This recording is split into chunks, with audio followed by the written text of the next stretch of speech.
On this vote, the ayes are 233, the nays are 187. The previous question is ordered. The question is on adoption of the resolution. Those in favor say aye. Those opposed, no. The ayes have it. Gentlelady from New York. Mr. Speaker, I ask a recorded vote. Recorded vote is requested. Those favoring a recorded vote will rise.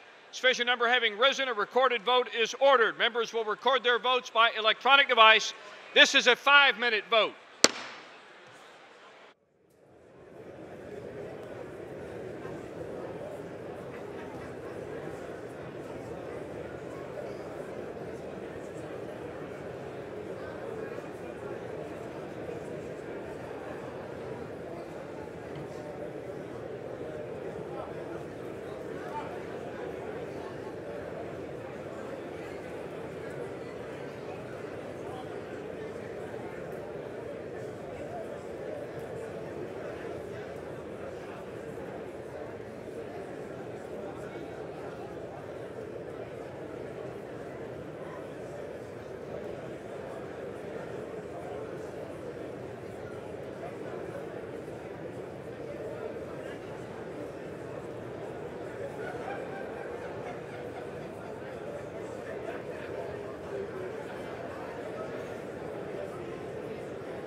Vote, the yeas are 233, the nays are 193.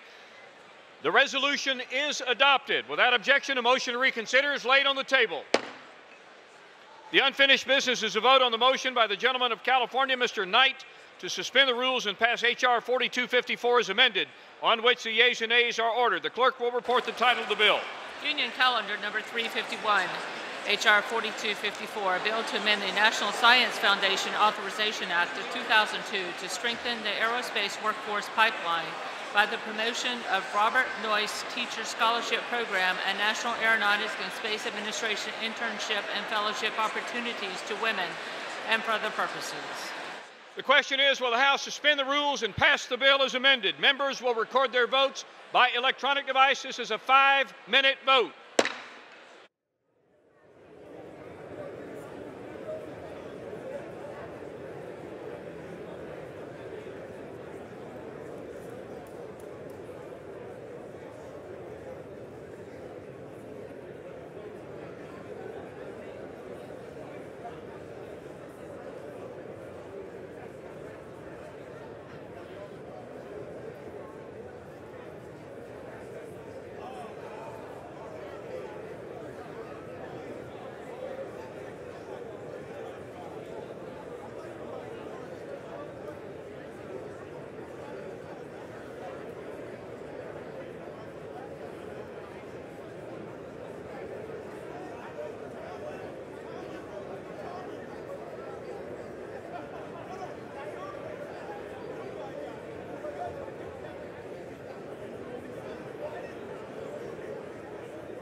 On this vote, the yeas are 409, the nays are 17. Two-thirds being in the affirmative, the rules are suspended, the bill is passed, and without objection, the motion to reconsider is laid on the table.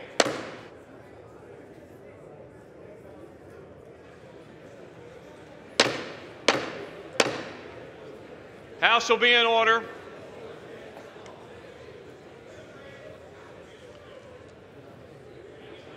Members are asked to clear the well. Remove your conversations from the floor.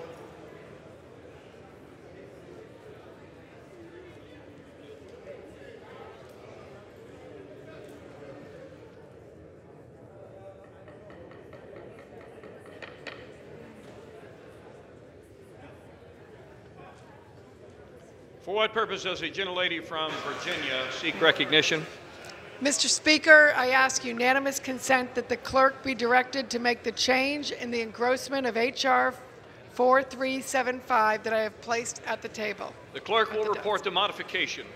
Amend the title so as to read, a bill to provide for a report on broadening participation in certain National Science Foundation research and education programs to collect data on federal research grants to science agencies and for other purposes. Without objection.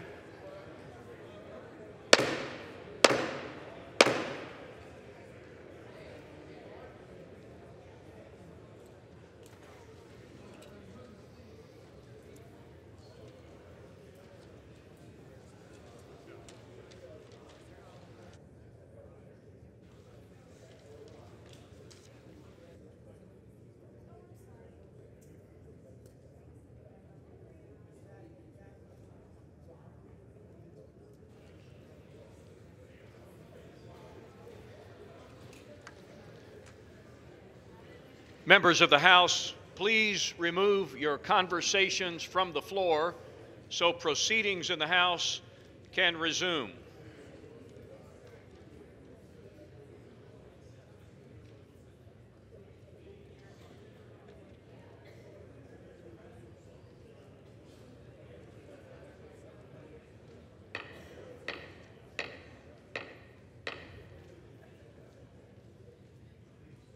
For what purpose does the gentleman from Texas seek recognition? Pursuant to House Resolution 667, I call up the conference report to accompany H.R. 1 and ask for its immediate consideration. The clerk will report the title of the bill. H.R. 1, an act to provide for reconciliation pursuant to Titles 2 and 5 of the concurrent resolution on the budget for fiscal year 2018.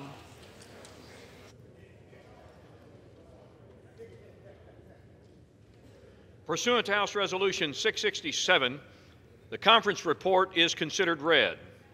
The gentleman from Texas, Mr. Brady, and the gentleman from Massachusetts, Mr. Neal, each will control 30 minutes.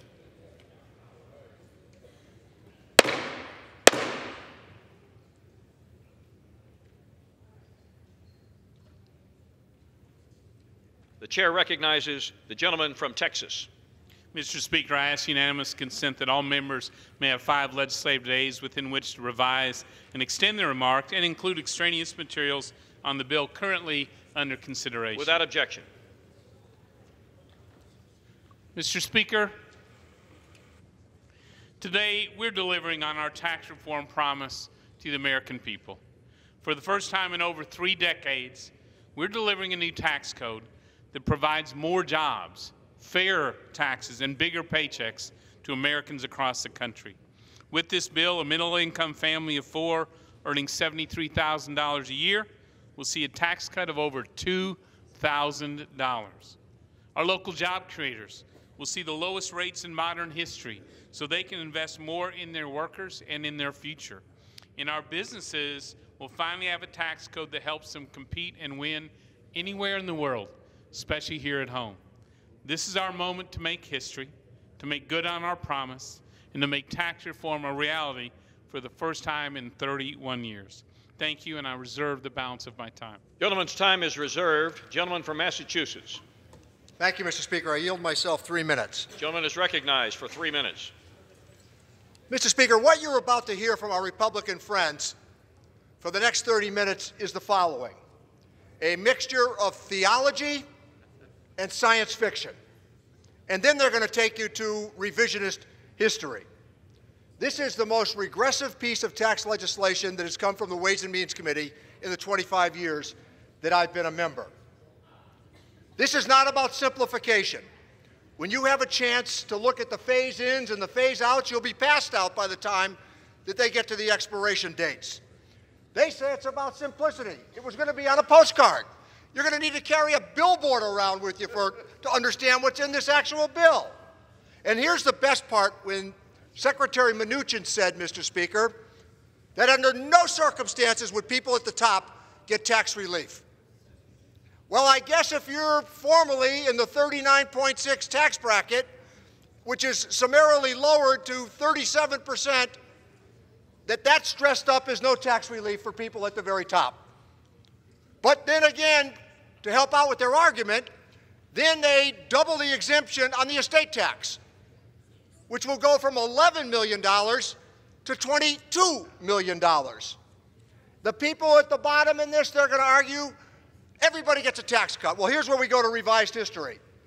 In 2001, President Bush said, everybody gets a tax cut. The federal budget of $1.3 trillion included a tax cut for everybody.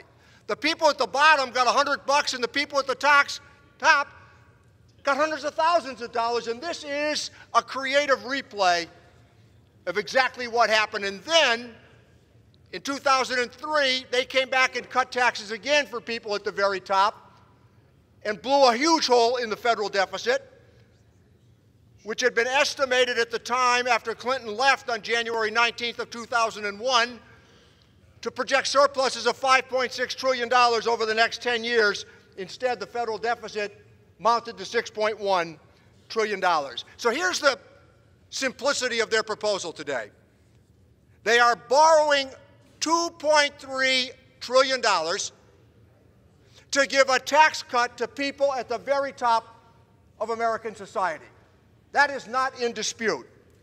In addition to borrowing the money, recall that the Federal Reserve Board says that they're projecting already 3 increases next year in interest rates. We don't know what this is going to look like by the time that they get done. But this today is more about ideology than it is about public policy. Think of it this way as well. This was done in 1 month. 1 single month, the entire revenue system of the United States is being transformed. Not one public, I yield myself an additional minute, Mr. Speaker.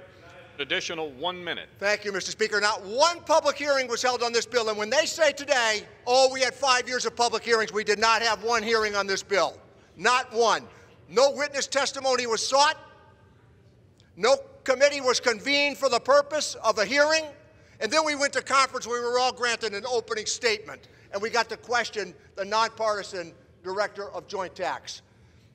Mr. Speaker, more than anything else today, this is a missed opportunity where both sides could have accomplished something great for the American people. And I reserve the balance of my time. Gentleman's time is reserved. Gentleman from Texas. Mr. Speaker, I'm proud to yield 2 minutes from the gentleman from California, Mr. Nunes. Gentleman from California is recognized for 2 minutes.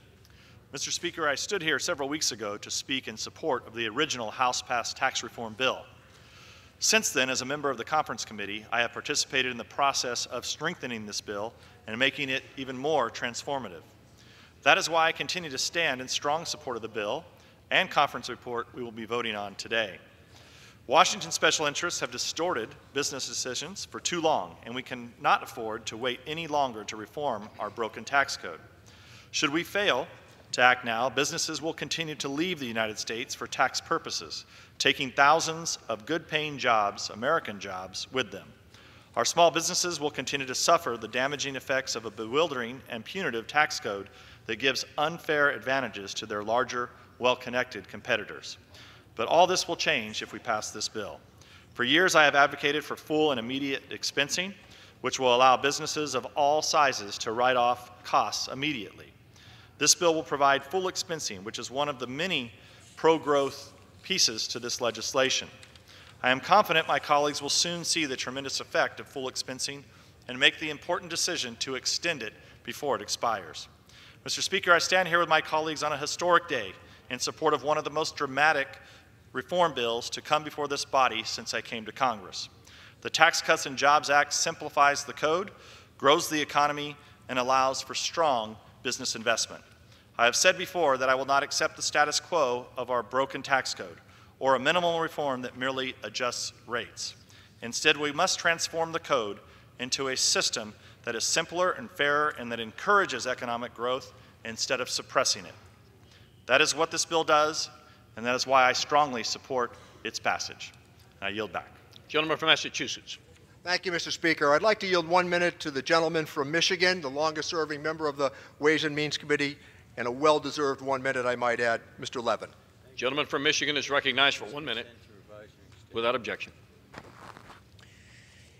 In all of my 35 years in Congress, this is one of the most deceitful bills I've ever seen. It's deceitful when Republicans say the bill is focused on the middle class. Well, it's really aimed at making the very wealthy even wealthier and forcing millions of middle-class families to pay higher taxes. It's deceitful when they say it makes the tax code simpler, even as the legislation creates complicated new loopholes while allowing existing ones, such as carried interest, to continue. It's deceitful when the bill will increase the outsourcing of American jobs by providing a lower tax rate on foreign investment compared to investing here. It's deceitful about the debt. Republicans say, don't worry about the expiring provisions, but extending them would raise the bill's already devastating effect on the deficit to $2.3 trillion. Republicans are rushing this bill, but even in their haste, they are already too late. The majority of the American people already say this bill is a deceitful sham. I yield back. Gentleman from Texas. Mr. Speaker, I'm very proud to yield 2 minutes. The gentleman from Illinois and Chairman of the Tax Policy Subcommittee, Mr. Roscoe. Gentleman from Illinois is recognized for 2 minutes. Thank you, Mr. Speaker, and thank you, Mr. Chairman, for yielding. We've heard some strong language for the past couple of minutes. This has been described as theology, science fiction, ideology, and now deceit. Well, where is the deceit?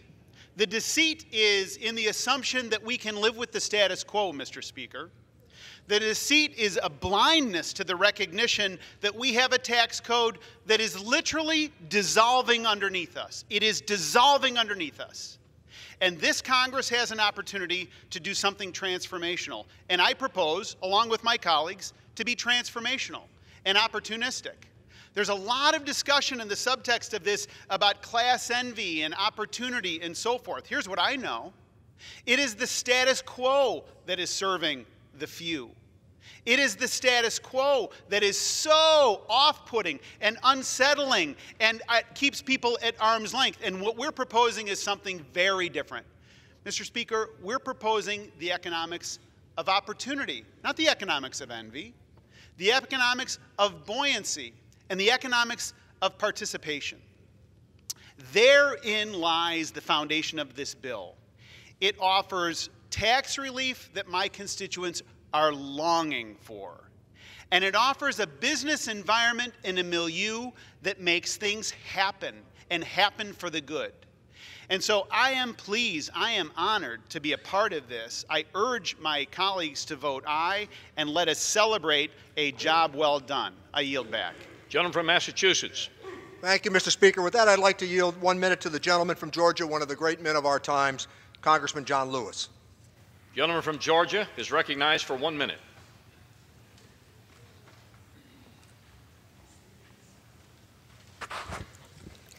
Mr. Speaker, I want to thank my good friend, the ranking member, Mr. Neal, for yielding. I rise to oppose this conference report with every bone in my body. This bill is a $2.3 trillion holiday gift for Wall Street, the rich, and the wealthy. This bill was conceived in the darkness of the night and birthed with the help of your donors and funders. This bill is not for the people. It is not other people. And Mr. Speaker, it is not tax reform. Your reward, your donors, so that our children and grandchildren will suffer. This is not fair, it is not just, and it is below the dignity and worth of this body. Mr. Speaker, I've said on many occasions that you cannot get blood from a turnip. You cannot justify robbing poor Peter to pay billionaire Paul. Mr. Speaker, when this bill come due, the chickens will come home to roost. I urge all of my colleagues to be on the right side of history and vote against this act. Thank you, Mr. Neal. Gentleman from Texas. Mr. Speaker, I'm very proud, so proud to yield 2 minutes to the chairwoman of the Budget Committee and member of the Ways and Means Committee, Ms. Black. Gentlelady from Tennessee is recognized for 2 minutes. Thank you, Mr. Speaker. And this is truly a monumental day for the American people. During my 7 years here in the House serving on the Ways and Means Committee, we studied, considered, and outlined the sorts of reform that could benefit the American people. As a conferee for H.R. 1, the Tax Cuts and Jobs Act, I am proud that we kept our promise of providing tax relief for hardworking, middle-income families and making the tax code simpler and fairer for all. It's been more than 3 decades since our nation's tax system has been modernized, and this is finally the day to change that. And I want to remind my colleagues that the process began long before this year. When passage of the budget provided the key, our ideas for conservative tax reform were finally unlocked and could be pursued for real tax reform. And without question, this conference report reflects our shared conservative principles. The conference agreement addresses the heavy tax burden weighing down hardworking Americans and holding back job creators. It brings simplicity to the tax code, and it helps low and middle income Americans see more of their hard-earned dollars in their paychecks. And it empowers entrepreneurs and small businesses to continue opening, operating, and expanding on Main Street. And with every major legislative effort, there will be critics, but the critics have it wrong. The truth is that the Tax Cuts and Jobs Act delivers relief at every income level and protects more hard-earned dollars from taxes. For the average family of 4, this legislation means a tax cut next year of more than $2,000. The point of this exercise is that we are cutting your taxes, plain and simple. I urge my colleagues to stand on the right side of history and support this legislation because the benefits will be felt by all Americans for generations to come.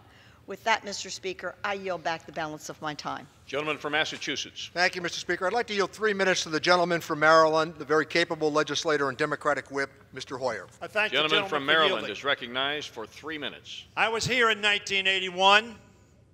They said the 1981 bill would pay for itself. David Stockman, a former colleague from Michigan, was here, and he was at OMB then. And a few years later, he wrote a book. And he said, I said it would pay for itself, and I knew that was not true.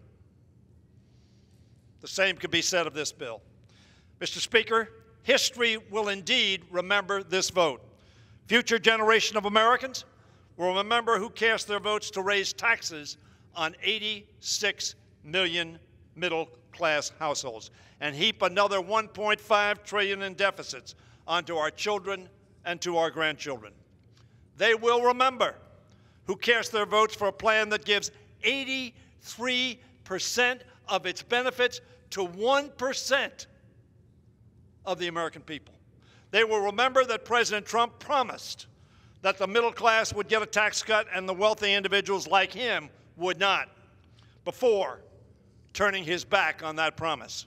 They will remember those who cast their votes to kick 13 million Americans off their health insurance coverage. And they will remember those who acted with the full knowledge that their votes would trigger a $25 billion cut in Medicare. I know you said you're going to waive it, which will simply add $25 billion more to the deficit, but posterity will also remember those who stood up in the face of this dangerous and partisan bill and said no. And those of us who vote against it are doing so not because we oppose tax reform. On the contrary, we recognize, as most Americans do, that this bill is not tax reform. It is a tax giveaway to those who don't need our help, paid for by those who do. This is a reckless and dangerous deficit spending at its worst. In 1986, Democrats and Republicans worked together in good faith and over many months in an open, transparent, and regular order process to craft real bipartisan tax reform that helped the middle class without adding a dime to the deficit. Not a single dime. This has not been an open process. This has not been bipartisan. This has not been transparent or through regular order. This raises taxes, as I said, on 86 million Americans who will pay more taxes 10 years from now than they do today. This gives 83% of the tax cuts to the top 1%. Not the $59,000 family that Paul Ryan talked about, but to those families making over $900,000 a year. The gentleman an additional 1 minute. Gentleman is recognized for an additional 1 minute. And this bill adds $1.5 trillion to the deficit. This is not tax reform. So Republicans may pat themselves on the back in the coming days for having finally passed something out of Congress. Unfortunately, it's a bad thing. I urge them to remember that this vote may be the most consequential in their careers. Not positively. I say to my friends across the aisle, stand up and say no with us and commit to start working on a product all members of the chamber can be proud of, as was the case in 1986. That's what Ronald Reagan did. In 1986, Reagan did not go down this reckless and irresponsible path. Stand up for the principles you used to espouse, but are now about to abandon. Stand up for fiscal responsibility. Stand up for the middle class. Stand up for what the American people hope we would do. This is not it. Gentleman from Texas. Mr. Speaker, I'm proud to yield 2 minutes to the gentlelady from South Dakota, Ms. Nome. Gentlelady from South Dakota is recognized for 2 minutes. Thank you, Mr. Speaker. Mr. Speaker, I rise today as a farmer, a rancher, a small business person, but most importantly as a mom. I rise to support the conference report of H.R. 1, the Tax Cuts and Jobs Act. Mr. Speaker, in my home state of South Dakota, the average household income is $54,000 per year. Out of that $54,000, our families pay double the national average in energy costs just because of where they're located. These are hardworking families, and they deserve a break. The Tax Cuts and Jobs Act gives them that break. By lowering tax rates, doubling the standard deduction, doubling the child tax credit, that family in South Dakota making $54,000 can go from an $833 tax liability to a $781 tax refund. That's a $1,600 difference in after-tax income, $1,600 that can go back to benefit their family, their community, rather than into the greedy hands of those in Washington. On top of that, the Tax Cuts and Jobs Act is designed to build a healthier economy, an economy in which that family making $54,000 can get a raise, an economy that actually grows jobs. I'm proud to have served on the conference committee that put this report together. I thank Chairman Brady for his leadership throughout the process. We worked hours, literally hundreds of hours, putting this together and getting the child tax credit where it is today. We had vigorous debates about the benefits to rural America. I'm thrilled to be able to go home and tell South Dakota farmers and ranchers they'll have new expensing tools, a new small business deduction, significantly lower individual rates. And while I'm disappointed that this bill doesn't completely repeal the death tax, it does provide more relief for producers and small business owners. While no plan is perfect in anyone's eyes, this legislation puts more money in the pockets of hard-working taxpayers. The bottom line is this: the American people deserve more control over their paychecks. They worked hard for that money, and it's time folks in Washington respect that. And thank you, Mr. Speaker. With that, I yield back. Gentleman from Massachusetts. Thank you, Mr. Speaker. With that, I'd like to yield 1 minute to the gentleman from Texas, a valued member of the Ways and Means Committee, Mr. Doggett. Gentleman from Texas is recognized for 1 minute. Between tweets, Trump apparently had time to take those calls from his rich friends that kept asking for more And not even this lapdog Republican Congress initially did enough to satisfy the Trump family and their billionaire buddies. Instead of adjusting the differences between the House and the Senate, Republican conferees last week secretly concocted even more benefits for them. Those real estate moguls like Trump, who had already been granted preferential tax treatment, can now take advantage of an entirely new loophole that was not in either of the previous bills. And just in case their endless loopholes left some donor behind, the Republicans have provided a new across-the-board tax cut for billionaires. It's working families who will pay to put the platinum tinsel on this Christmas tree for the elite. This is not tax reform, it's reward for the privileged. It's a Christmas where working people get to keep the gift wrapping, but the gift goes to the wealthy and the corporate tax dodgers. I yield back. Gentleman from Texas. Mr. Speaker, I'm really proud to yield 1 minute to the gentleman from Ohio, our friend Mr. T. Berry. Gentleman from Ohio is recognized for 1 minute. Thank you, Chairman Brady. Mr. Speaker, this is a historic day, and I'm reminded 17 years ago I got elected to Congress, campaigning on tax reform, campaigning on the fact that it's not our money, it's our constituents' money. And today we're giving back our money to our constituents, their money to our constituents. Bob and Betty Buckeye in Ohio, more wages in their pocket.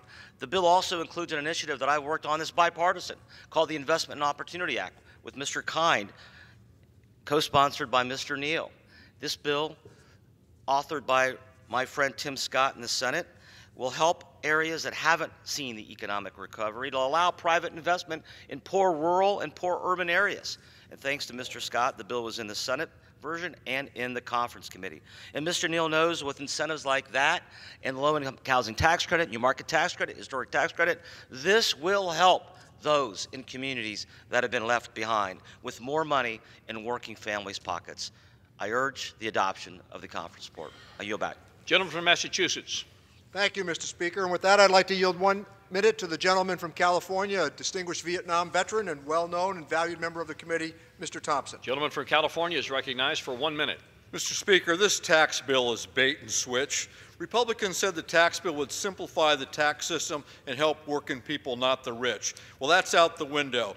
With this Republican bill, 86 million middle-class households will see their taxes go up. And remember when the Republicans said we'd be filing our taxes on a postcard?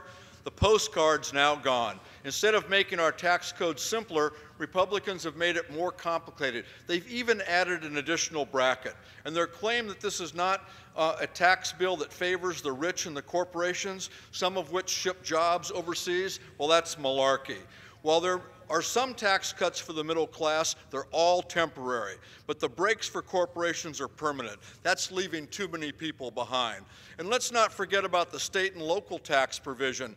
Because of the changes that the Republicans are making, some home values in some states are projected to drop by 10%.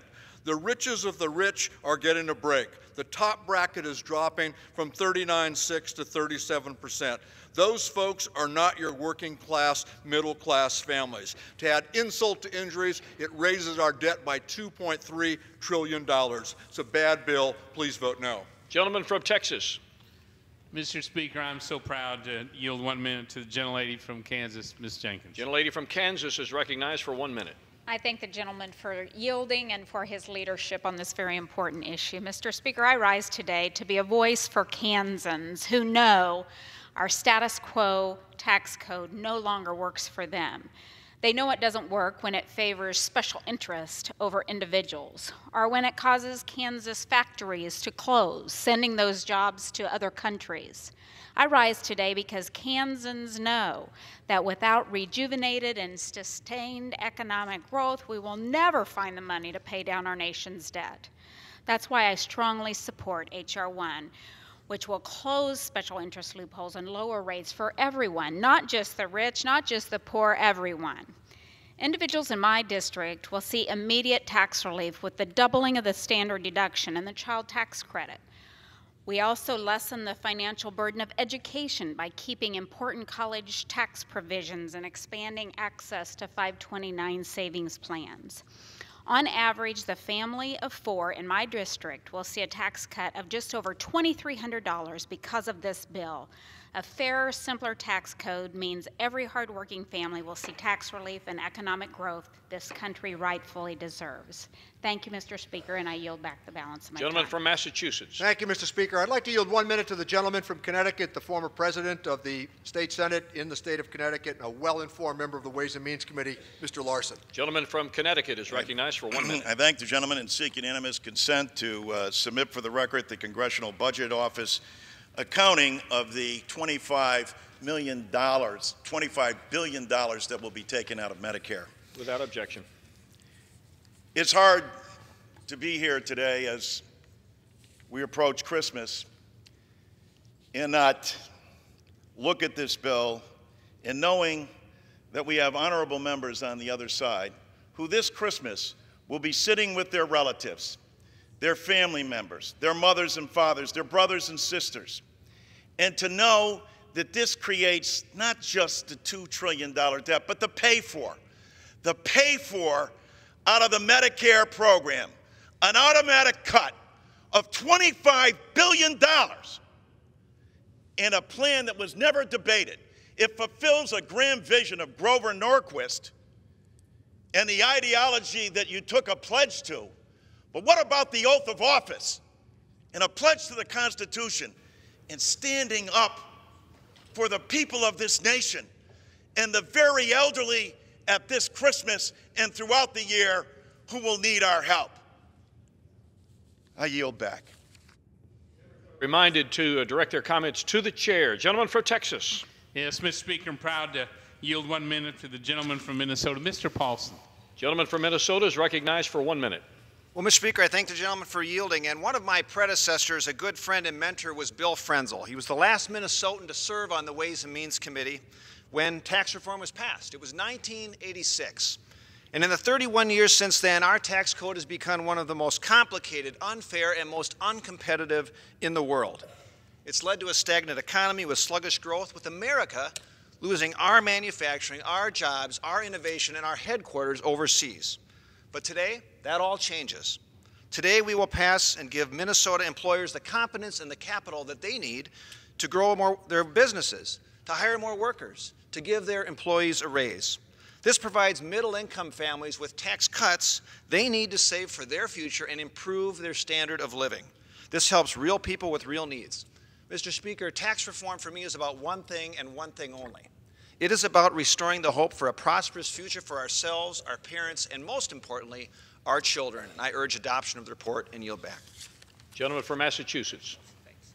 Thank you, Mr. Speaker. I'd like to yield 1 minute to the gentleman from Oregon, a very capable member of the committee and a champion of renewable energy, Congressman Blumenauer. Gentleman from Oregon is recognized for 1 minute.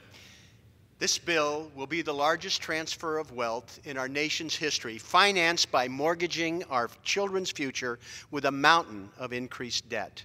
It's not really even a policy. It's rather a collection of special interest provisions being sold on a false set of promises. It's not middle-class tax relief. It is instead permanent and massive tax reduction for the largest corporations and wealthy individuals like Donald Trump. 83% will flow to the top 1%. Everybody else will receive only a small and temporary tax reduction. Ultimately, 86 million Americans, middle-class Americans, will have their taxes increased. This legislation fails utterly to invest in the American people for this $2.3 trillion. But it is a bonanza for the attorneys, the accountants, and the lobbyists finding ways to further enrich the most privileged in America. And for weeks to come, we're going to learn more about the special gifts hidden within this bill to nail down the last few votes. No wonder the American public is opposed. Gentleman's time has expired. They are right, and the Republicans are wrong. Gentleman from Texas. Mr. Speaker, I'm really proud to yield 1 minute to the gentleman from Nebraska, Mr. Smith. The gentleman from Nebraska is recognized for 1 minute. Thank you, Mr. Speaker. I rise today in support of the Tax Reform Conference report. This is a great opportunity to reduce the tax burden on Americans across the economic spectrum while modernizing our tax code for the 21st century. I would like to take a few moments to discuss what this bill does for American agriculture. First and foremost, this bill cuts taxes for most Americans while simplifying compliance and transitioning us to a more competitive tax system internationally. In addition to retaining the deduction for state and local taxes for individuals and families up to $10,000, this bill leaves intact the full deduction for property taxes on ag land and property. In addition, I'm grateful this conference report includes a solution to concerns raised by agriculture co-ops and their members about the repeal of Section 199. With commodity prices low, it is important we ensure the tax code continues to work as intended, with co-ops passing along their profits to their producer owners. Finally, while I would have preferred we repeal the death tax in full, doubling the exemption and keeping stepped-up basis will help provide certainty for more farmers, ranchers, and small businesses. I thank the chairman and the conferees for their work on this strong product. I'm anxious for us to pass this bill and get it to the president for his signature. I yield back the balance of my Gentleman time. from Massachusetts. Mr. Speaker, I'd like to yield 1 minute to the gentleman from Wisconsin, very capable member of the Ways and Means Committee, Mr. Kine. Gentleman from Wisconsin is recognized for 1 minute. Mr. Speaker, if we are going to borrow $2 trillion from China over the next 10 years, it better be for a very good reason. And lavishing huge tax breaks to multinational corporations and to the most wealthy amongst us is not a good reason. I'm very concerned about many of my fiscally conservative friends across the aisle. That's why I offered an amendment that would have expanded the endangered species list to include fiscally conservative Republicans, because you're about to go extinct under this bill. And under this bill, you're creating a mess that's going to take years to clean up because of the potential for fraud and abuse. Now consider this. You're pitting a hastily written bill, drafted without one hearing, considered without feedback from people back home, without proper vetting, all over the course of a few short weeks against some of the smartest accountants and tax attorneys that money can buy. Who do you think is going to win that battle?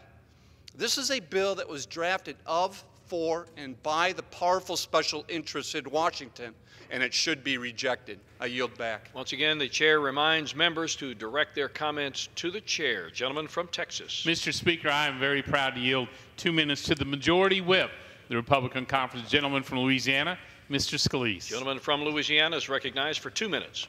Thank you, Mr. Speaker. And I want to thank Chairman Brady for yielding time and for his leadership and the entire group of conferees on bringing this Tax Cuts and Jobs bill to the floor. I want to thank President Trump for working with us every step of the way to bring us to an historic moment where we're actually going to provide tax relief to hardworking families.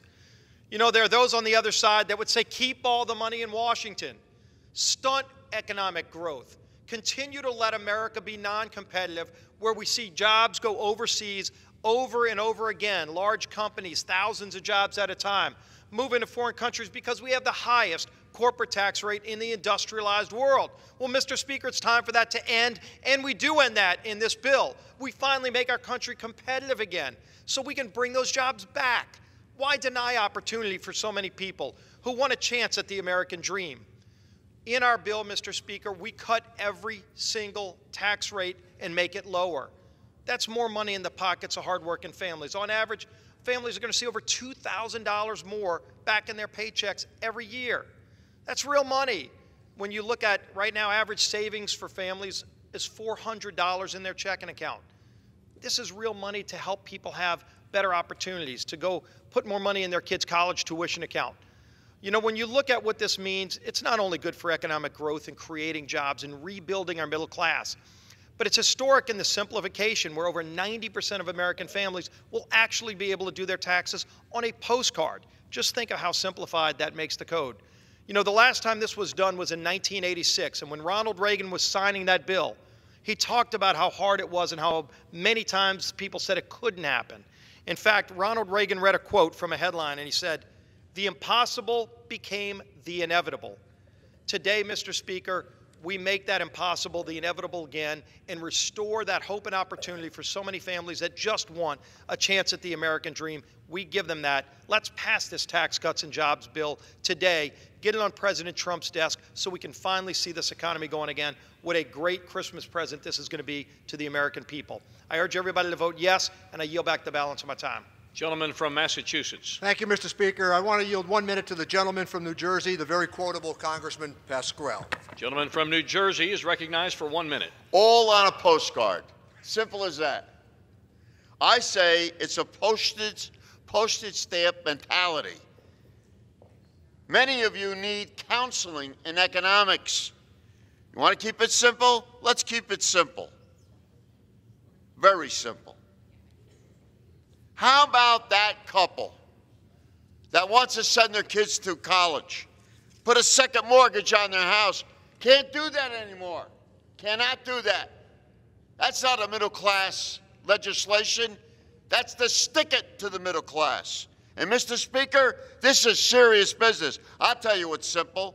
If you're born in a family with an estate worth more than $11 million, this Republican Congress is coming to your aid with a $3 million average windfall. And if this Congress actually still practiced oversight, we would know from his tax returns that Donald Trump and his family will see cuts worth millions of dollars per family.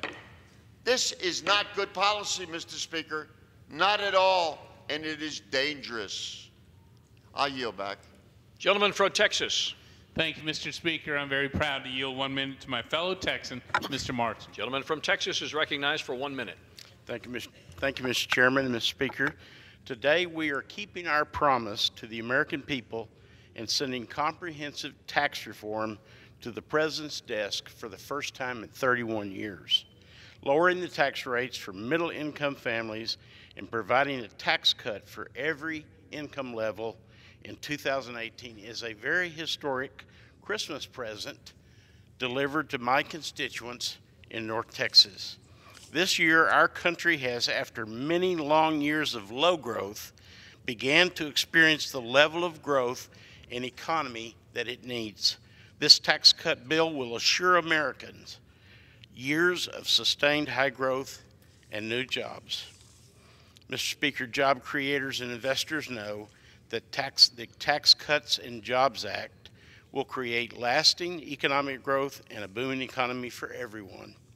I urge my colleagues to vote in favor of this bill and deliver tax relief to the American people. I yield back. Gentleman from Massachusetts. Thank you, Mr. Speaker. I'd like to yield 1 minute to the gentleman from New York, the chairman of the Democratic Caucus and a good friend and former member of the committee, Mr. Crowley. Gentleman from New York is recognized for 1 minute.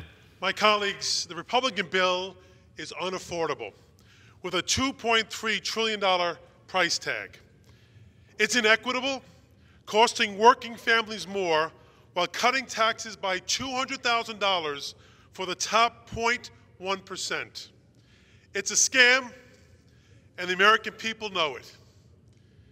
Is this bill about helping people who are living paycheck to paycheck? Hell no. Is this bill going to bring back jobs and lift up the middle class? Hell no. Is this bill going to make life better for cops, firefighters, nurses, truck drivers, students, veterans, teachers, and shift workers? Hell no. You know who this bill is going to help? Corporate special interests, the wealthiest Americans, and yes, the Trump family. My colleagues, if it looks like a scam, quacks like a scam, it is a scam. Can you vote for this bill with a clear conscience? Hell no, you can't. Gentleman's time has expired. Members are advised to use proper decorum when speaking in front of the House. Gentleman from Texas. Mr. Speaker, I'm really pleased and proud to yield 1 minute to the gentleman from New York, Mr. Reed. Gentleman from New York is recognized for 1 minute. Thank you, Mr. Speaker, and I'd like to thank the chairman for yielding to me. And to the colleague from New York, I say all the people you reference in the middle class, I say hell yes, they are going to be helped by this bill. And you know what they're going to do? I will not yield. And what it's going to do is it's going to let them keep their money in their pocket that they earned, the $1,600 for my average district resident in my district. And what it's also going to do, Mr. Speaker, is it's going to create jobs. And what does a job do for a person? I will tell you what it does.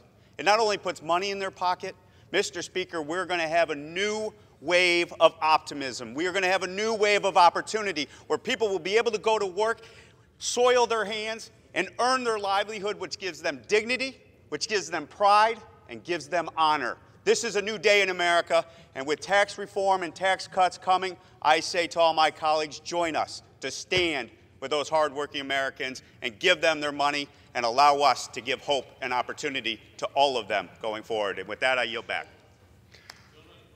Thank you, Mr. Speaker. I'd like to yield 1 minute to the very knowledgeable member from the city of Chicago and champion of all things Chicago, Congressman Davis. Gentleman from Illinois is recognized for 1 minute. Thank you, Mr. Speaker. Any way you cut it, with this bill, the rich will get richer, the poor will get poor, and middle-class families will get shafted. 13 million Americans will lose their health coverage, and people with pre-existing conditions can forget it. And then the writers of this bill will be coming after entitlement programs, after Medicaid, Medicare, Social Security, SSI. We're down to the wire. And no matter what is said, this bill raises the debt, raises taxes on middle-income families, and provides wealthy individuals and corporations with big tax cuts they don't need. It's a sad day for my district. It's a sad day for the state of Illinois. And it's a sad day for the United States of America, and I will vote no. Gentleman from Texas.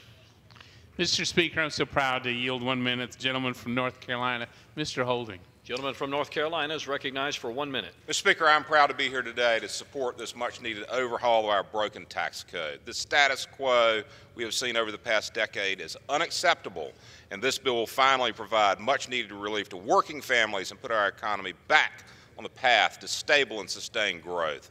This bill restores the global competitiveness of American businesses by lowering the corporate rate and moving to a territorial system. Further, H.R. 1 provides our small businesses the lowest tax rate in a generation, ensuring that these job creators are able to reinvest more of their hard-earned money in our future, instead of handing over more of their money to the government. Small businesses can hire that extra employee, open that second location, or buy that new piece of machinery or lab equipment that they need to take them to the next level. By putting in place a tax code that encourages growth and rewards investment, it's projected there will be over 10,000 new full-time jobs created in my state of North Carolina. So I'm proud to support this transformational bill, and will bolster growth and investment here at home, leveling the playing field for U.S. businesses. And further, I look forward to continuing to work with my colleagues to ensure that Americans across the globe have a similar level playing field through a system of residency-based taxation. Thank you, Mr. Speaker, and I yield back. Gentleman from Massachusetts. Mr. Speaker, I'd like to yield 1 minute to the gentleman from New York, from Buffalo, New York, capable member of the Ways and Means Committee, Mr. Higgins, for 1 minute. Gentleman from New York is recognized for 1 minute. Mr. Speaker, the rich and wealthy corporate winners of this Republican tax scam loves company. And they just got the company of 14 United States senators who will personally benefit from a new 20% deduction for wealthy real estate investors with no employees to pass that benefit on to. One senator who voted against the bill before he announced he was voting for it stands to gain $7 million annually and personally. The senator said he was unaware of the provision and that he did not read the bill.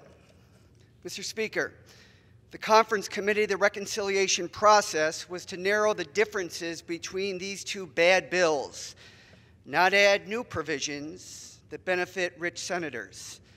This bad bill just took a dramatic and potentially illegal turn that should be fully investigated before a vote is taken today, and I yield back. Gentleman from Texas. Mr. Speaker, I'm proud to yield 1 minute to the Majority Leader of the House, the gentleman from California, Mr. McCarthy. Gentleman from California is recognized for 1 minute. I thank the gentleman for yielding. Before I begin, I want to thank the gentleman. Today, we will take a vote that every member on this floor will remember. The country will remember. And in next year, when people check their checks and realize they have more money, they're going to remember who voted for status quo and who voted to make the American comeback. And I want to thank the chairman, Kevin Brady, for that work. Now, Mr. Speaker, a month ago when the House passed the earlier version of this bill, I said that for all the jobless, for everyone who hasn't gotten a raise in years, for the parents, for the small business owners, and for anyone who ever dreamed of being that entrepreneur and a small business owner, we heard you. This bill is the start of your comeback. And when they win, well, that's the start of America's comeback. Our country has faced some tough times. I don't have to tell you about that. And for too long, year after year, more and more Americans gave up hope. They were out of work, or maybe they had a job, but they could not see past the next month or even the next week. They watched factories and businesses close up shop and move out, even moving out of the country. Nobody wants to see their communities hollow out. Nobody wants to feel like they live in a nation in decline. That's not who Americans are. Frankly, Mr. Speaker, we are not a country that gives up on hope. This legislation and the Republican Party's entire economic plan, they're giving people hope. You can see it in the stock market. For every American who vests their retirement in a 401k, 84 times have set a new record since last year's election alone. You could see it in the companies like Broadcom. You know, Broadcom was a company created in America, but they're not domiciled here today. They moved to Singapore simply over our tax code. So for those who want the status quo and want to keep Broadcom in another country, go ahead and vote no. For those who believe in the hope of this country even greater, looking at this bill, Broadcom said they're coming back to America. Mr. Speaker, you know what that means? $20 billion in revenue just a year. That means $3 billion every year invested in R&D, $6 billion every year invested in manufacturing. Those are jobs we all dream about. And the action of this bill is making it happen. You can see it in the faces of families who learn that next year, thousands of dollars that they earn won't go straight to Washington. They'll actually stay right at home. And this is all in an environment of disinformation and fear-mongering. I mean, I've seen what has been said. And to me, it's absurd. Mr. Speaker, Leader Pelosi said that this bill was, and I quote, Armageddon, and quote, the end of the world.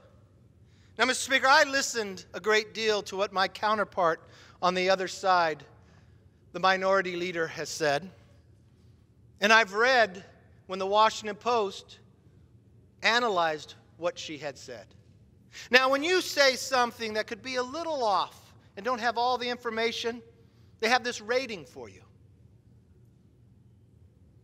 She's had a rating on this. She did not get 1 Pinocchio. She did not even get 2. She didn't even get the extreme of 3. She got the most Pinocchios you can say when it's totally false, 4, for her conversation about this bill.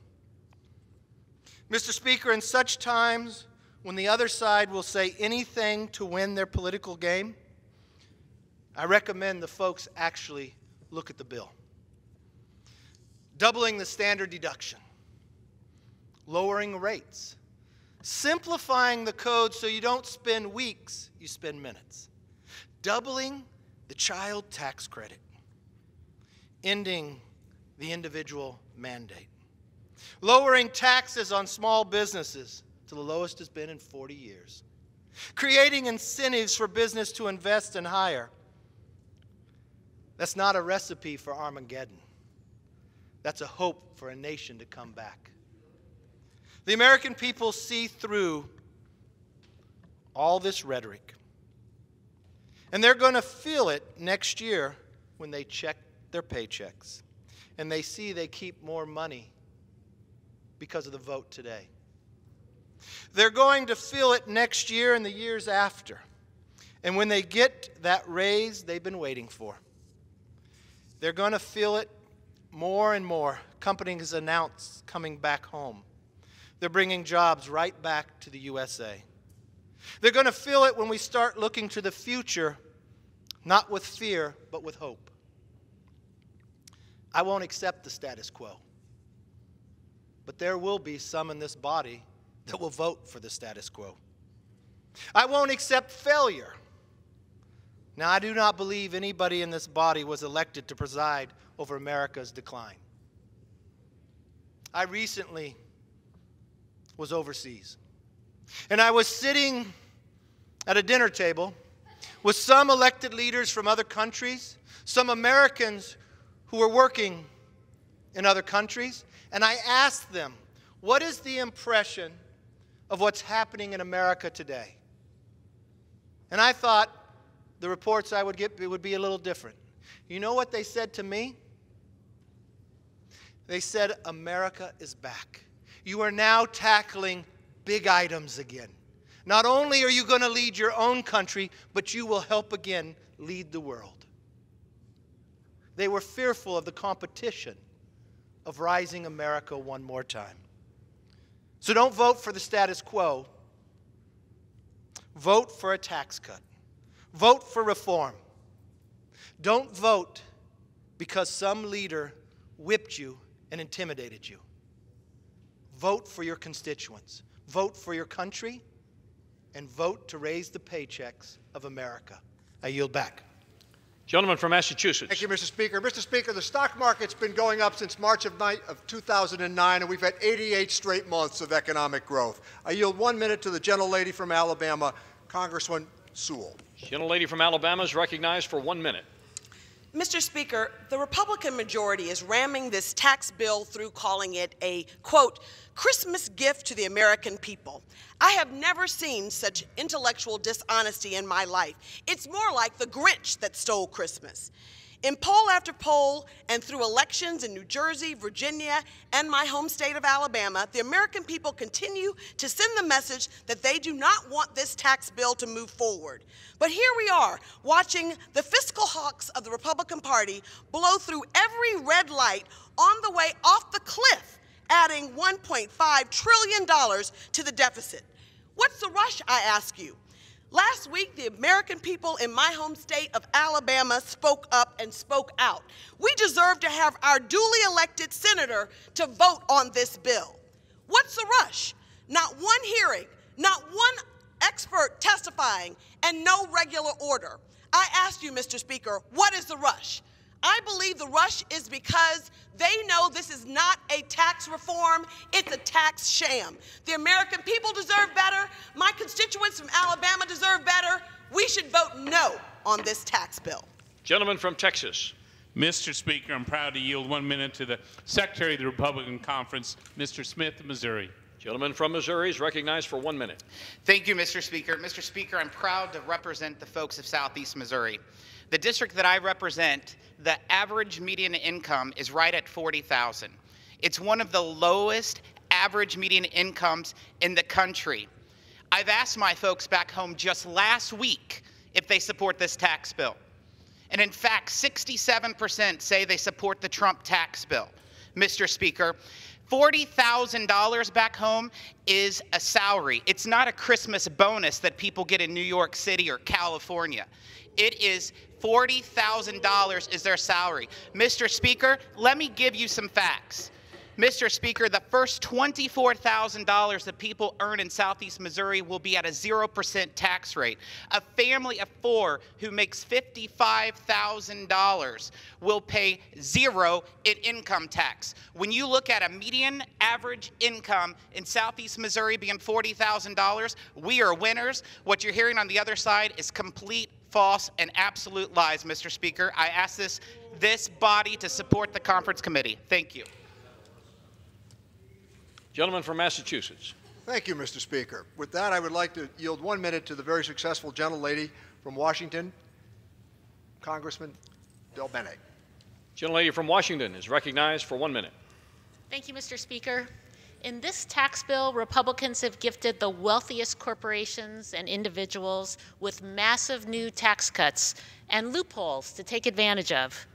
But when I go home to my district, there isn't a mother working 2 jobs to put food on the table, or a farmer struggling through a bad year, or a senior trying to pay for a prescription who has ever told me that tax reform means corporate cuts on the backs of them and their families.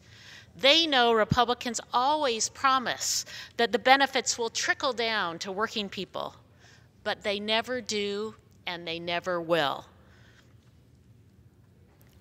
What's worse, Republicans have made it clear that cuts to Social Security, Medicare, and Medicaid are next. This bill takes care of corporate special interests, the wealthy and the well-connected, while putting middle-class Americans' finances and health care on the chopping block. We need tax reform that helps middle-class families. This bill does the exact opposite. I urge my colleagues to oppose it, and I yield back. Gentleman from Texas. Mr. Speaker, I'm really proud to yield 1 minute to the gentlelady from Indiana, Ms. Walorski. Gentlelady from Indiana is recognized for 1 minute. Thank you, Mr. Speaker. I rise in strong support today of H.R. 1, the Tax Cuts and Jobs Act. If you believe the rhetoric you hear, you may think this bill means the world is ending. I guarantee you it's not. The truth is this tax cut bill means a brighter future for the hardworking people and hardworking Americans who will have more money in their pockets and a better shot at the American dream. Here's the facts. We're cutting taxes for Americans at all income levels. We're doubling the standard deduction, we're doubling the child tax credit, and preserving the adoption tax credit. We're keeping deductions for charitable giving, mortgage interest, medical expenses, and student loan interest. We're improving 529 education plans and leaving retirement savings alone. People will be able to keep more of their money they earn and spend less time filing their taxes. Mr. Speaker, this isn't just a good bill, this is a great bill.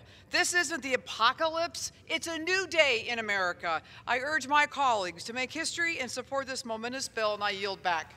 Gentleman from Massachusetts with 9¼ minutes remaining. Thank you, Mr. Speaker. With that, let me introduce the gentlelady from California, the former Revenue Commissioner of the state of California, who is going to tell us about the state and local tax deduction ending. Congresswoman Chu for 1 minute. Gentlelady from California is recognized for 1 minute. We were promised a middle-class tax cut. This is not it. What we have instead are tax cuts for the wealthiest paid for by the rest. So what happened? Maybe Trump thinks multimillionaires are the middle class. Or maybe this all is just a tax scam. To see how working families will pay for corporate interests, all you have to do is read the bill. Hard to do because it was written overnight behind closed doors. Tax cuts, they reduce the tax rate for the wealthiest from 39.6% to 37%. State and local taxes, they cap the deduction to just $10,000. But in my state of California, the average deduction is $18,500, meaning families will be forced to pay taxes now on twice their income in order to give a staggering tax break to corporations. So hear this, 83% of the benefits of this bill goes to the top 1%. Who gets cut? Seniors, families, children. Is this the right thing to do? The answer is a resounding no. Gentleman from Texas with 9½ minutes remaining. Thank you, Mr. Speaker. Proud to introduce and yield 1 minute. Gentleman from Michigan, Mr. Bishop. Gentleman from Michigan is recognized for 1 minute. Thank you, Mr. Speaker. I rise in support of the Tax Cuts and Jobs Act today. At its core, reforming our nation's tax code is about how we, the policymakers, view the role of government in our economy and society. Over the past 10 years, the American people have seen a stagnant economy and a steady decline in labor force participation. Meanwhile, the government has grown to an unprecedented level, the economy has slowed, and our debt has nearly tripled. All the while, government has given away sweetheart deals to select companies, leaving Main Street job providers to hold the bag. But all of that ends today. Today, we reduce the burden on job creators and families, and today we create an environment that will generate real economic growth. The conference committee report before us today is about our constituents, about allowing our constituents and neighbors to keep more of their hard-earned money. For starters, we double the standard deduction, which means that for joint filers, the first $24,000 of their income is free from federal income tax liability. That's real money back in the pockets of working-class families across America. The plan expands the child tax credit to $2,000 per child to help families with the cost of raising children. For students struggling with debt, the bill preserves the student loan interest deduction, and graduate students will continue to receive tuition tax waivers tax-free. Gentleman's time has expired. Mr. Speaker, I thank you, and I yield back. Gentleman from Massachusetts. Thank you, Mr. Speaker. I want to yield 30 seconds to the gentlelady from New York, Congresswoman Velasquez, who will tell us about the great harm that this does to New York and to the island of Puerto Rico. Gentlelady from New York is recognized for 30 seconds. Thank you, Mr. Speaker. After Maria, members of Congress on both sides of the aisle, including the Republican leadership, went to Puerto Rico. They looked the Puerto Rican people in the eye and promised to help. This bill betrays that promise. It treats Puerto Rico as a foreign jurisdiction, levying new taxes on companies operating there, creating incentives for them to leave the island. All told, these provisions will cost Puerto Rico more than 200,000 jobs. If that is how you help Puerto Rico, this bill is morally bankrupt. It harms American citizens everywhere, and especially the 3.5 Gentlelady's time has expired. fellow Gentleman citizens from in Puerto Texas. Rico. I yield back, vote no.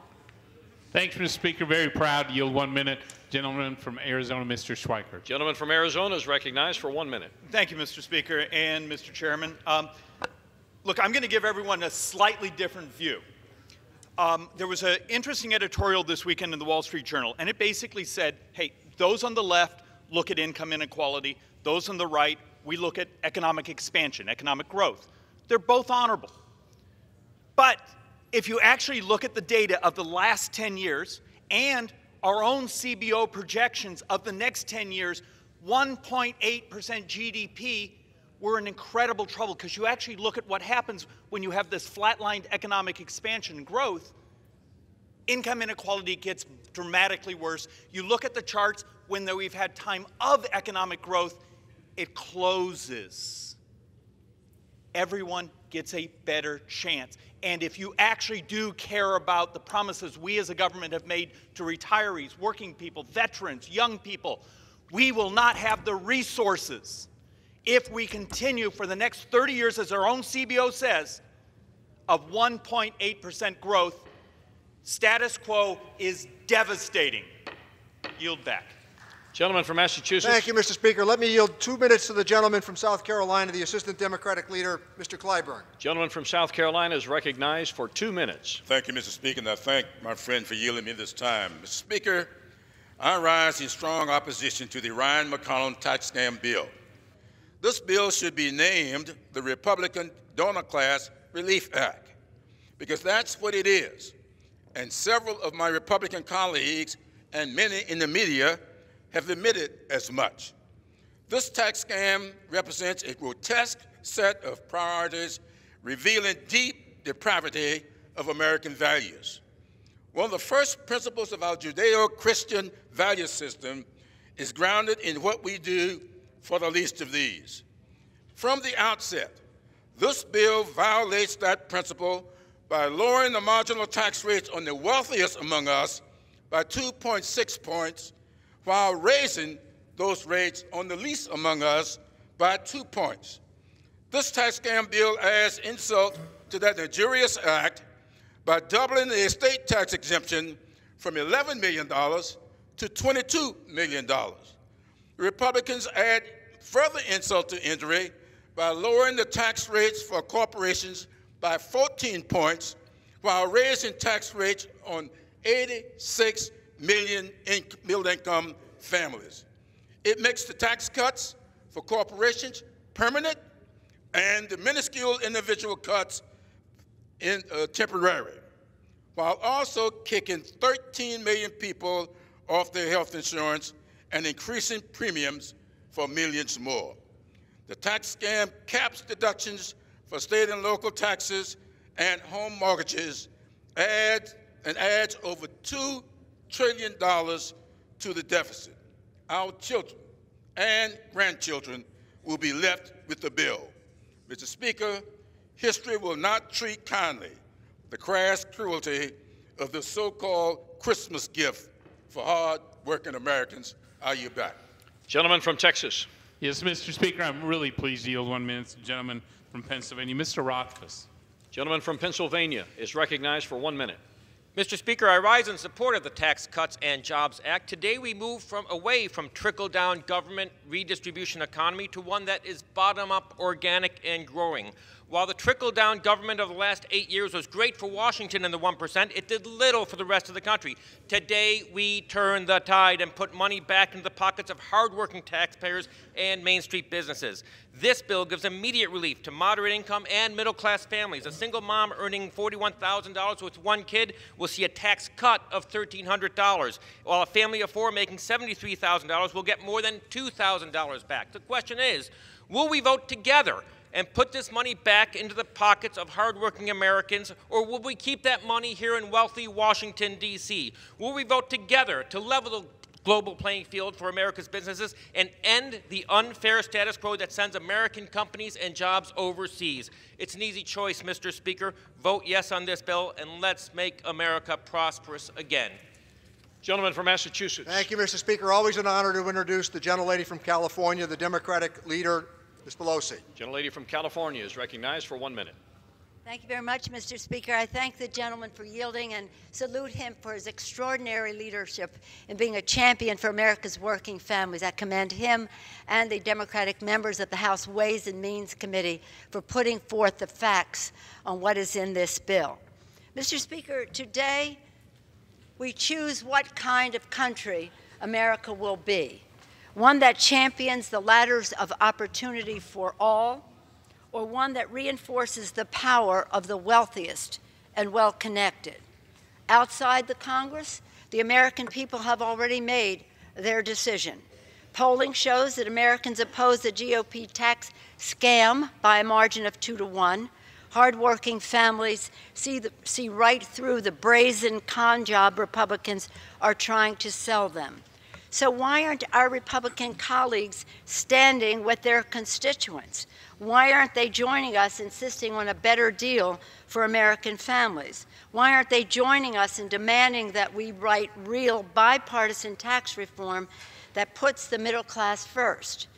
Because helping the middle class has never been their goal. From day one, the donors, lobbyists, and the wealthy and well-connected came first. The Frankenstein monster of giveaways and special interest loopholes we're voting on today proves it. And this monster will come back to haunt them, as Frankenstein did. Republicans claim that their bill is a middle-class tax cut. The fact is, according to the Tax Policy Center, their bill raises taxes on 86 million middle-class households. When the Washington Post asked Edward Kleinbard, former chief of staff for the Joint Committee on Taxation, if the tax package in aggregate would mean a middle-class tax cut, he said, "That's delusional or dishonest to say. It is factually untrue. The only group you can point to that wins year after year and wins in very large magnitude is the very highest incomes." Joint Committee on Taxation, former chief of staff.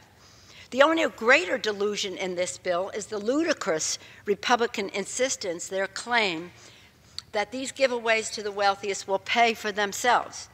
As Bruce Bartlett has testified in our hearing and in public, Bruce Bartlett is the architect of Jack Kemp's supply-side economics.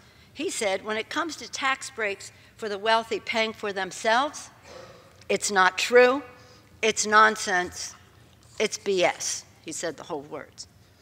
In a few minutes, Republicans will vote to explode catastrophically our national debt. at minimum of $1.5 trillion, likely $2.2 trillion or more. Where are the vaunted Republican deficit hawks? Are they endangered? Are they extinct?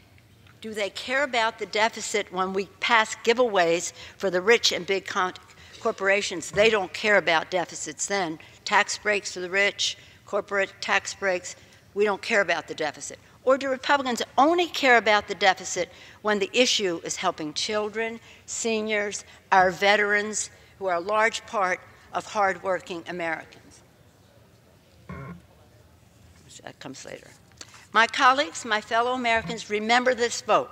Remember the vote. When they will cheer at the end of this vote, they will stand up and cheer, adding trillions to the national debt in order to give tax breaks to the wealthiest 1% and to big corporations. They'll cheer that.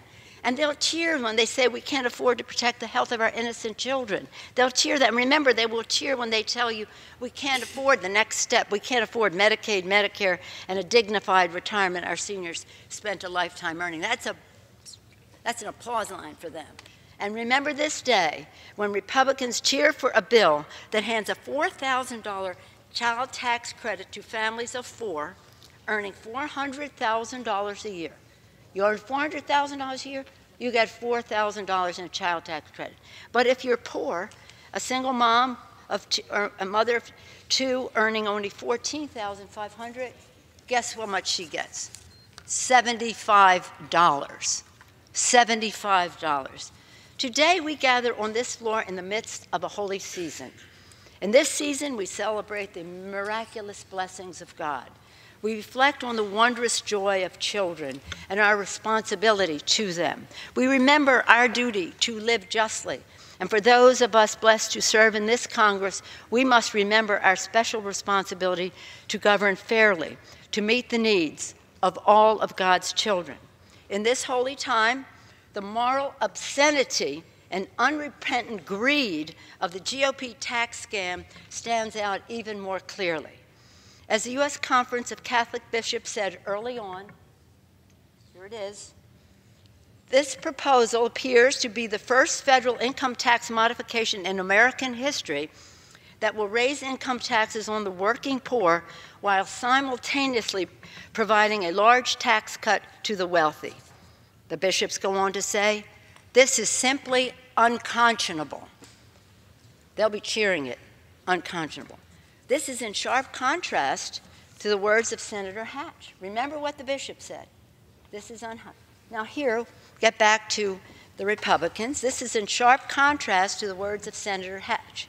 He said, now he's the chairman of the Finance Committee in the United States Senate, an author of this bill. And he said, I have a rough time wanting to spend billions and billions and trillions of dollars to help people who won't help themselves, won't lift a finger and expect the federal government to do everything.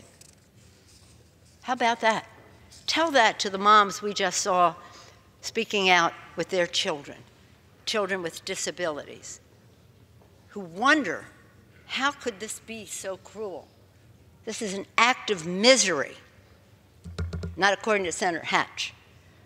And that's in terms of getting back to our bishops. In his encyclical, God is Love, and I've said this to you before, my colleagues, but with obviously no effect on the Republican side, Pope Benedict quoted the urgent moral wisdom of St. Augustine 17 centuries ago, my colleagues. 17 centuries ago, St. Augustine said, a state which is not governed according to justice is just a bunch of thieves. Pope Benedict went on to say, the state must inevitably face the question of how justice can be achieved here and now. And he cautioned against, in his words, the danger of certain ethical blindness caused by the dazzling effect of power and special interest. My colleagues, is there justice in a bill that rewards corporations shipping jobs overseas, jobs of hardworking men and American women and veterans shipping those jobs overseas? Is there justice in that? No, I don't think so. Is there justice in a bill that spikes health care premiums and may add 13 million Americans to the ranks of the uninsured? No justice there. Is there justice in a bill that raises taxes on 86 million middle-class families? Here we are. Raises taxes on 86 million middle-class families, and they try to present the delusion that it's a middle-class tax cut. Is there justice in a bill that hands a breathtaking 83% of its benefits to the wealthiest 1% of Americans? 83% of its benefits to the top 1%. Is there justice in a bill that explodes the national debt to give the wealthy and the well-connected a break and sticks the debt with our children? Is that justice? I didn't think you thought so. I wish our Republican colleagues would join us. This GOP tax scam is simply theft, monumental, brazen theft from the American middle class and from every person who aspires to reach it. The GOP tax scam is not a vote for an investment in growth or jobs. It is a vote to install a permanent plutocracy in our nation. They'll be cheering that later. It does violence to the vision of our founders. It disrespects the sacrifice of our men and women in uniform, who are a large part of our middle class and to whom we owe a future worthy of their sacrifice. And it betrays the future and betrays the aspirations of our children. It morally demands a no vote from every member of this House of the people. With that, I yield back the balance of my time.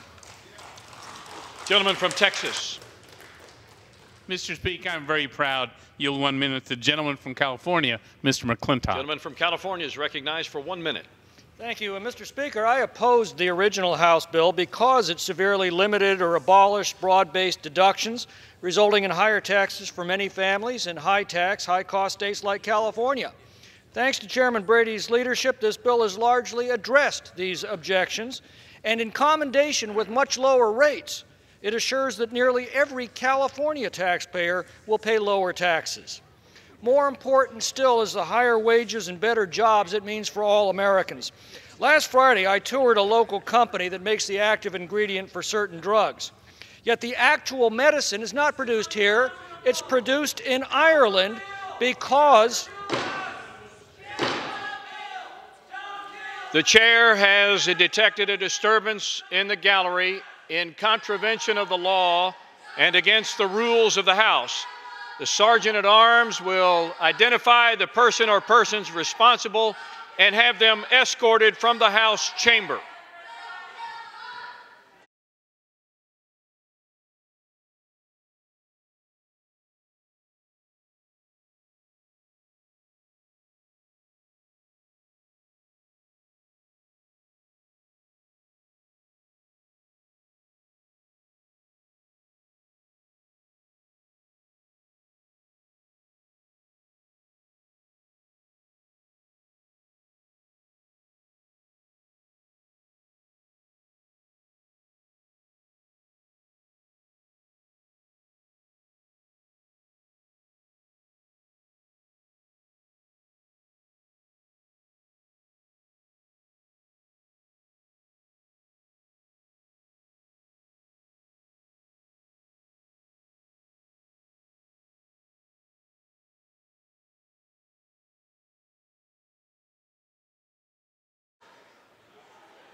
House will be in order.